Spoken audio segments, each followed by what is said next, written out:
Good afternoon, everyone. My name is Joe Stepansky, and I'm Treasurer of the Lower Susquehanna Synod.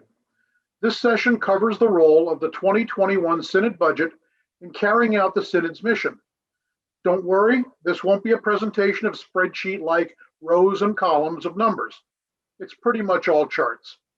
I'll take questions at the end of the presentation. If I don't have an immediate answer to a question, I'll be sure to get back to you.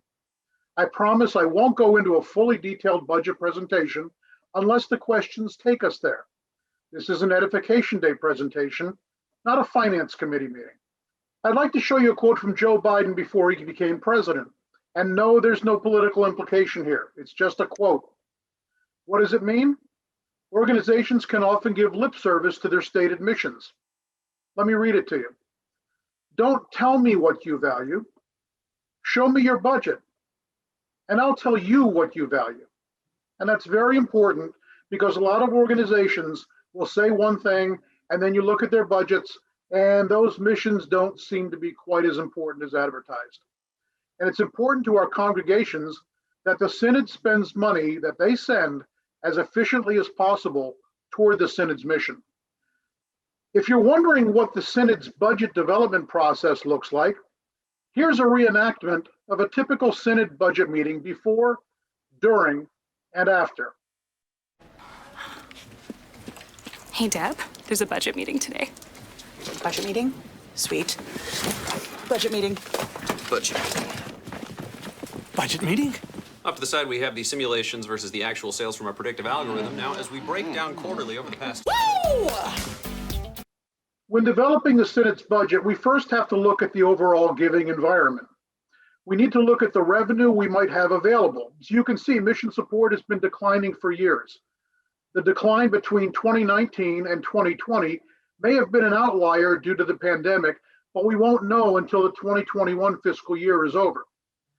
We chose to take a more conservative route and kept our 2021 and 2022 mission support estimates at about $2.3 million. And this is important because as much as we'd like to budget for $2.6 million, it simply would be irresponsible to do that with $2.3 million in giving. Next chart shows how the Synod has done in the prior years from a surplus and deficit perspective. We had small surpluses in fiscal 2018 and 2019 and a very large surplus in 2020. Why? The Payroll Protection Program.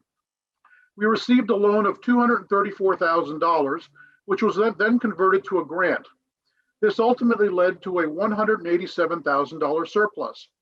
However, without the PPP grant, we would have had a deficit of about $30,000. Small, but still a deficit. And that would have been mostly due to reduced mission support. Another reason we did so well is the pandemic again. A lot of Synod travel simply didn't happen. So we were able to reduce expenses that way. What the Synod budget surplus allowed us to do then is increase our net assets, or our reserve, if you will. We've actually got a larger reserve now than we have since 2014. What does that really signify? It means that we can use the excess money for future budget years. The goal has always been to have a net asset or reserve fund of about $100,000.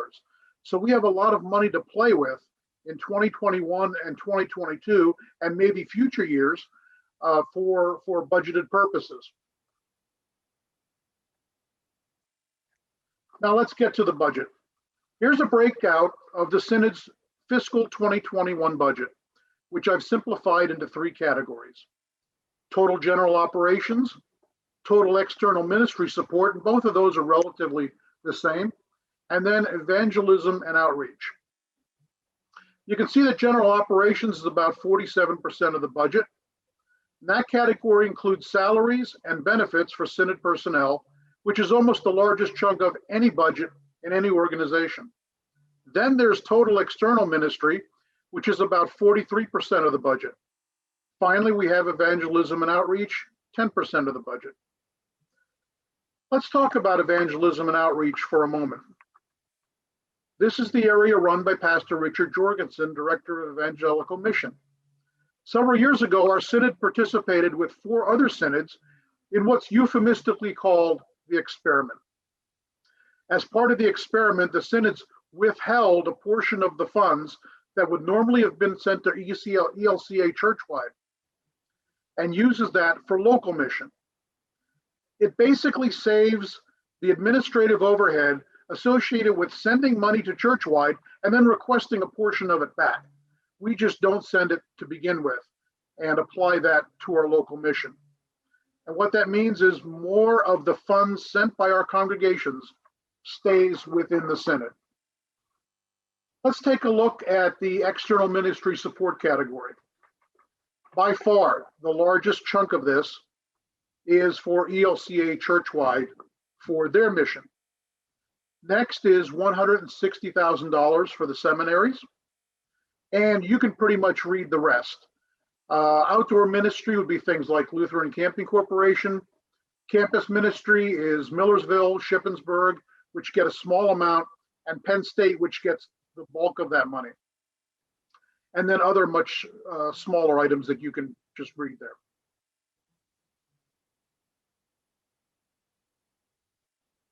Looking at the general operations category, and as expected, the largest chunk is for synod staff salaries and benefits.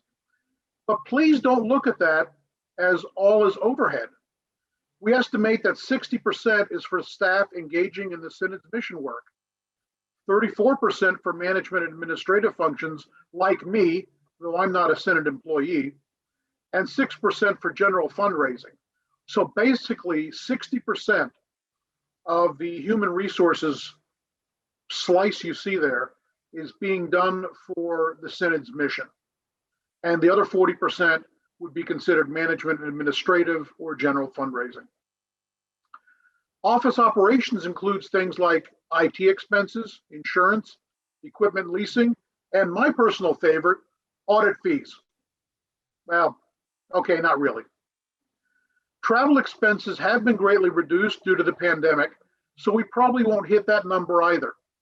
And occupancy costs will be reduced by $2,000 per month after we move to our Camp Hill location. Before we get to questions, I'd like to cover the synod's spending efficiency. During the annual audit, there's a review of expenses dedicated to program services, which is our mission, management and administrative, and fundraising functions. Here are the actual dollars spent for each. And more importantly, this slide shows you the percentages devoted to each. Now, why is that important? Well, if you add non-program services spending, you get administrative and fundraising expenses of 15.2% of total expenses. Why is that significant? What does it mean? Well, it's generally considered that nonprofits, and it's in the box at the lower left, nonprofits that spend less than 25% of their support on administrative expenses are generally considered highly efficient or get an A rating. As you can see, the Lower Susquehanna Synod spends considerably less than 25% for administration. It's our goal to continue that performance. And it's really a dedication, or the staff's dedication, that allows us to be that efficient and to use most of the congregation's mission support toward the synod's mission itself. Finally, how do we monitor our performance? This chart shows the methodology that we use. Every month I provide the bishop and the officers with a preliminary operating fund statement of activities. It's available around the 9th or 10th of the subsequent month. In other words, April's preliminary report will be available around May 10th. A final operating fund statement of activities is usually available near the end of the subsequent month. Sometimes we make adjustments to various things, but most of the data is available by about the 10th of the month. We also employ a forecasting methodology to estimate where we'll be at year end. Since I have a degree in meteorology that I got later in life, I'm kind of into the forecasting stuff. So what does that mean? It means we break the budget down I break the budget down into monthly chunks, how much I think will be spent for each category each month. And then as we get actual results or we think things in the future will change, I change those results for future months. And then we have a blend of actual and future forecasts to determine how we're going to do during the year. And we usually come relatively close by the time we get to May or June, when there's a lot of uncertainty. But by the time May or June roll around, we're usually in pretty good shape. And that's what allows us to have these good results, is that we can more or less, we keep track of the forecasts and where we think we're going to be. So for example, for this year, the travel expenses are coming in lower than what we expected. And keep in mind, the budget is developed 18 months in advance. So we often, when this budget was developed, the pandemic wasn't even there.